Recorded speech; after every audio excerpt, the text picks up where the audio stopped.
Well, hello, hello, hello, everybody. This is Silly Tuck, and welcome back to another episode of ECW Extreme Championship Wrestling. What the hell's my cat doing over there? What are you doing? What are you doing, Jesse? Oh god, he's coming this way. Oh no. This is the Living Dangerously pay-per-view. It's 1999, Living Dangerously 99. Hello, my cat. Hello, don't wreck things, please. I'm recording right now. Don't do it. Hey. Yeah, you better run. Good. Yeah, we got a lot of good matches tonight. Mike Awesome taking on Tommy Dreamer. We got Rob Van Dam defending the ECW World Championship against the Sandman. The Hardys and the FBI having a return match. Sabu facing Shane Douglas. Jerry Lynn facing Just Incredible. The Suicide Blondes taking on the Stormtroopers. And many more. And many, many more. Yeah. Overall, I'm ready to just get this on the road. We're live in the New York Main Street Armory, and let's fucking do it to it. Kickoff with Chris Cruz and Joey Styles welcoming us to Living Dangerously 1999. They run down the card very similarly to how I just did right now, and we're kicking things off with Mike Awesome and Tommy Dreamer. One hell of a man taking on the heart, the soul, the chest, the blood, the arteries of ECW Tommy Dreamer. And without further ado, let's get into the first match of the night. Good shit. They don't click, but that's okay. I don't mind that, because I didn't put them in the main. We're okay. But that had good wrestling, a decent reaction from the crowd. Mike Awesome defeats Tommy Dreamer clean in 1935 by pinfall with an awesome bomb. So this is kind of what you assume it would be. It's a lot of Dreamer trying to wear down Awesome. We don't do, trying to get the big man off his feet spot too much, because Awesome isn't... I mean, he's really fucking big, let's be honest. He's like 7 feet tall, but like, he's not immovable, if that makes any sense. It's a lot of Dreamer using weapons and strategy to his advantage, while Awesome is able to just fucking chuck Tommy all over the place. And Awesome's able to get the victory. And the 61C, oh, Tommy was supposed to be, oh, he is, but he's off screen for some reason. What? Mike Awesome is just victorious. Stands over Dreamer. Chastity holds up his arm. The ref holds up his arm. Mike Awesome's victorious. And shit, that's one hell of a win. And a pretty damn good way to open up the pay-per-view, in my opinion. Moving forward, I believe we have another matchup. No, we don't, actually. It's Taz! Taz comes to the ring, unannounced, with his television championship. And he says, so this is what I get, huh? This is what I get for being consistently dominant. This is what I get for being a murder machine. This is what I get for putting this championship on the map. I get left off pay-per-views. Is that right, Paul? They're afraid to put me on these shows because they know eventually I'm going to run out of opponents. That's why there's these little pauses. You notice that, right? I get a challenger, and I beat them, and then there's a pause. That pause is Paul Heyman shaking in his boots, knowing that eventually he's going to run out of people for me to face. I am going to be the greatest television champion of all time. I'm already the greatest champion in the history of this company. Hell, history of this country. And I'm not being cocky. I back it up all the time. You can see that. I chuck people twice my size around the ring like they're nothing. Sack of potatoes. I'm a murder machine, always waiting for his next victim. And you can beat me if you can, and survive if I let you, but you're never, ever, ever taking this belt from around my waist. Paul, consider this a warning. You're going to find me competition. I don't want to do something drastic legally, but you and I both know what's in my contract, and we both know that you're breaching it. And I don't want to have to do something drastic. I don't want to have to do something legally. I don't want to be like that. But if you're not giving me competition, I'm going to have no choice. Ball's in your court, Heyman. Drops the mic and leaves. Some words from Taz. They're just some words. He says things, yes. I'm ready to move forward. Ooh, that's really well done. Awesome. 69 C+, and about that had good wrestling and a decent reaction from the crowd. The Stormtroopers defeat the Suicide Blondes in 11:41 when Lance Storm defeated Christian Cage by submission with a Canadian Maple Leaf after interference from Dawn Marie. So Dawn Marie gets involved. Her and Angelita are on the outside, and they're bickering back and forth at each other. And it's finally Dawn Marie who gets involved, distracts Christian, allows Lance Storm to hit a thrust super kick into the back of the head. Canadian Maple Leaf causes Christian to tap out. It's a really damn good match. A lot of what you would expect. Tag team offense. It's two really fucking crazy young dudes who want to put their bodies on the line. Not as crazy as the Hardys, I'll give you that much. But still crazy dudes who are able to go in the ring against two of the best technicians on the entire roster. And it did really damn well, and I'm happy it did. Moving forward. We get a brawl afterwards as Sexton comes in to break up that Canadian Maple Leaf, throwing Lance Storm away, almost tackling him, almost spearing him. Ooh. But Candido jumps in the ring and cuts him off. By that time, Christian's back up, starts to try to attack Candido. Candido kind of pushes Sexton off and starts brawling with Cage, but Lance Storm's back up. And so it's a big brawl. Angelina and Dawn Marie, Cafe on the outside a little bit. EC dub, EC dub, EC fucking dub. It's a pretty good show thus far in my mind. Believe we do have another match up next. And we do. It's a 70 C+. Very good match. As Jerry Lynn defeats Just Incredible in about 15:47 by pinfall with a cradle pile driver. Finally breaking out the cradle pile driver. Took me long enough to fix it. So really solid bout. It's basically what I expected from the two of them, actually, though.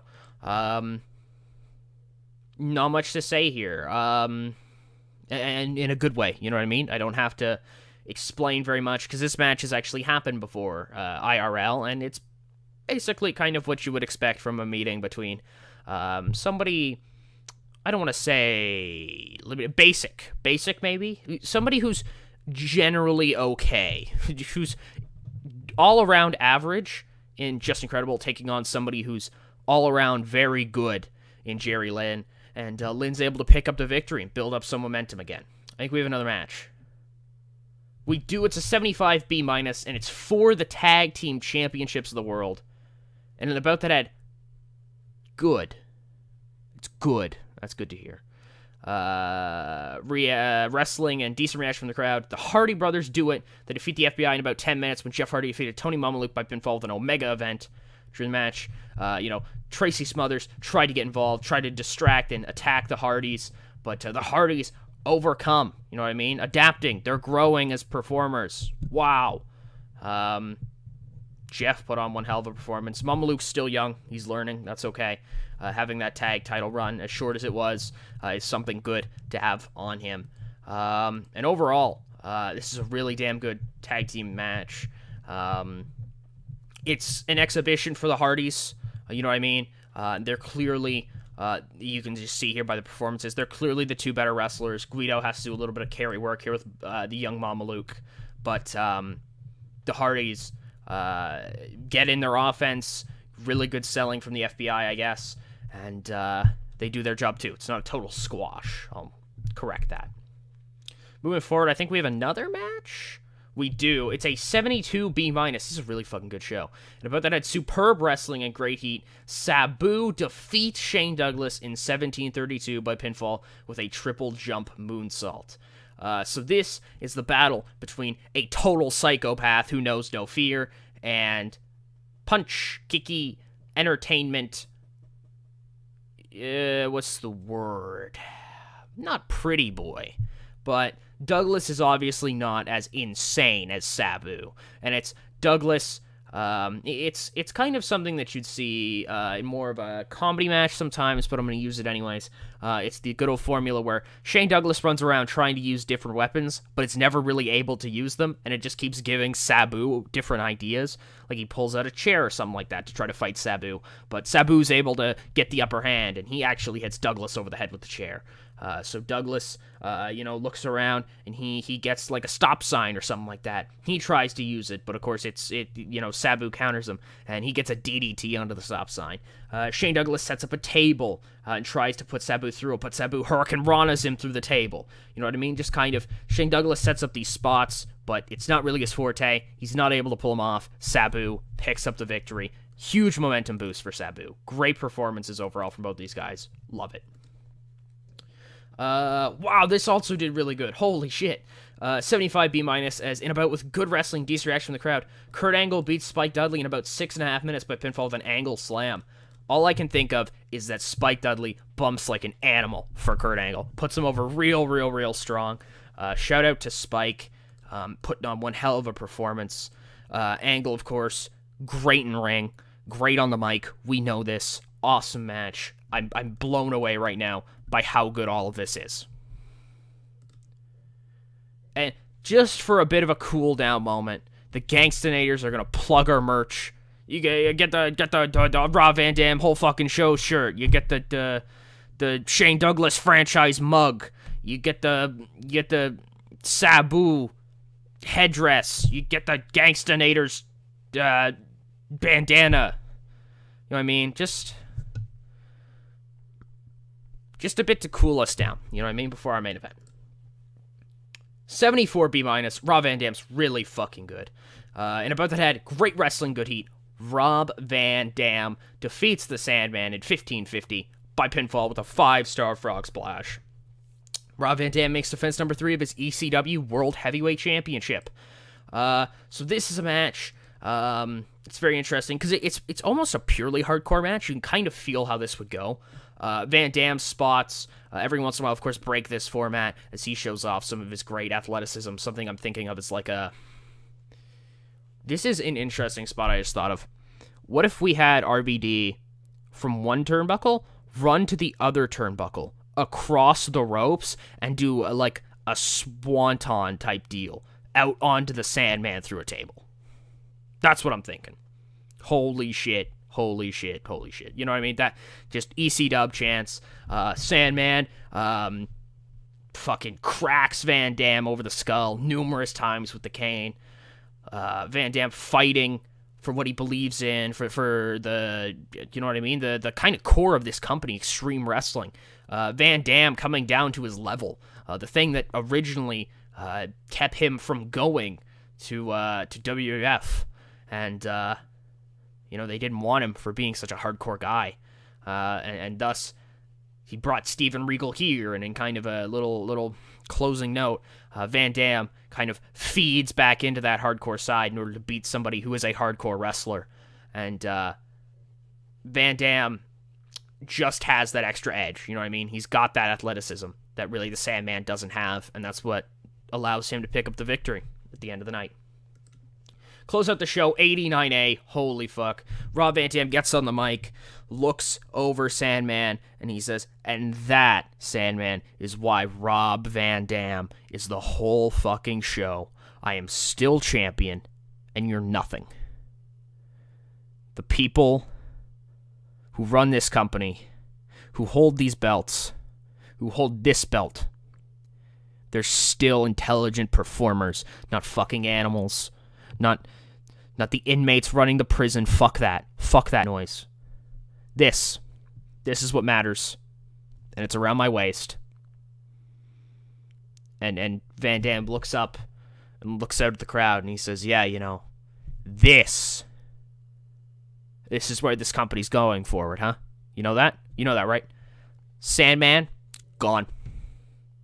Tommy Dreamer, gone. I get it. I'm very cool. You like to cheer me. I appreciate that. Because I assume at this point, people fucking love RVD because he's cool as fuck, right? Like, he's actually just cool as fuck. But, you know, you may cheer me, but I kind of think you like these guys, and I'm gonna fucking get rid of them. Whether I beat them, whether I make Paul Heyman cut them, who knows? Won't matter. I'm taking this company in the direction I wanted it to go from day one. Steven Regal wanted it to go from day one. And he's looking out at the crowd, and all of a sudden he stops. Brow furrowed, looking up into a balcony. And the camera slowly pans up and zooms in.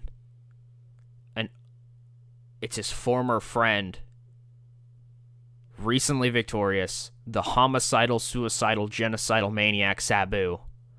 He doesn't say a word, doesn't emote.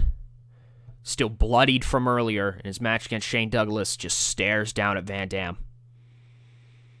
And Van Dam looks up at his friend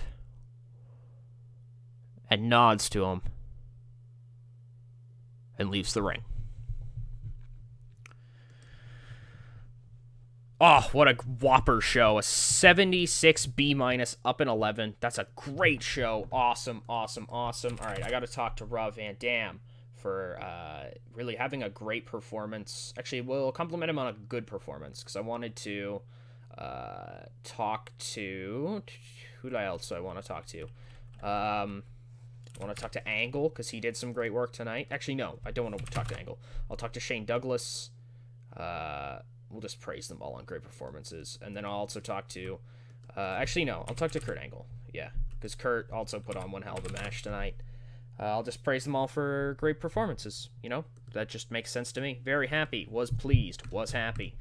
There's kind of obviously 3 top guys right now in terms of performance rating in matches, and they're all heels, which kind of sucks, but doesn't matter too much. I've never really booked this as a straight heel-face thing. Should I turn off the divide? Probably, but it makes booking matches a little bit easier instead of looking through an entire roster of people. But yeah, overall, what are some emails we've got here? Time to heal, Sandman. Yep, that's all right, Sandman. Buy rate of 0.05. How many people is that? We got ourselves 2,000 buys. That's pretty good. Is that better than what we did earlier on in the year? Yes, it is. There you go. That's all that matters, man. Up and up. Up and up.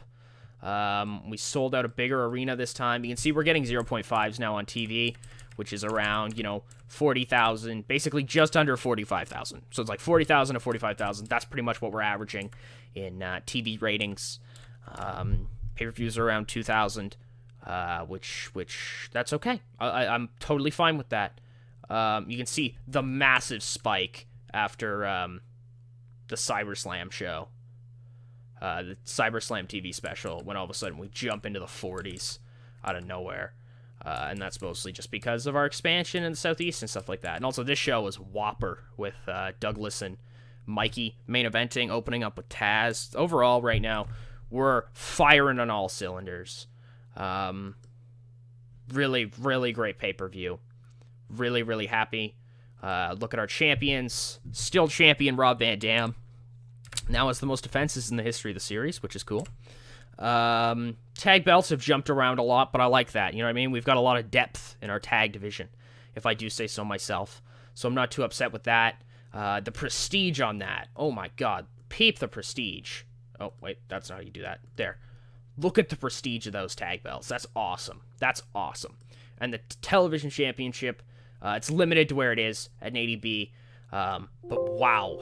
Oh, no, it's not. It was a 90A at one point. Well, it's gone down, apparently. Whoops. That might just be because I haven't defended it on TV very much as of late. Or no, maybe because we had a couple meh defenses. Because we were doing really well with the Guido defense. And the Regal defense was great. And the jump here from July to September, I think, shows more about Taz than it does about Regal, obviously, right? So yeah, overall, we're getting some good matches here. We're continuing to move forward. Our next event, I believe, is a television special. What are we in now? We will be in April in a short bit. Yeah, that'll be a TV special. Is that barely legal? Is that barely legal? Yeah, that's the barely legal television special. Week 4. So we're 4 episodes out from it. That's good enough time to build up a little bit. What does the ending of this show mean? I don't know. You're going to have to watch and find out. Thank you all so much for watching. I hope you guys did enjoy. I continue to enjoy making this series, or else I wouldn't make it. This is Silly Tuck, signing out.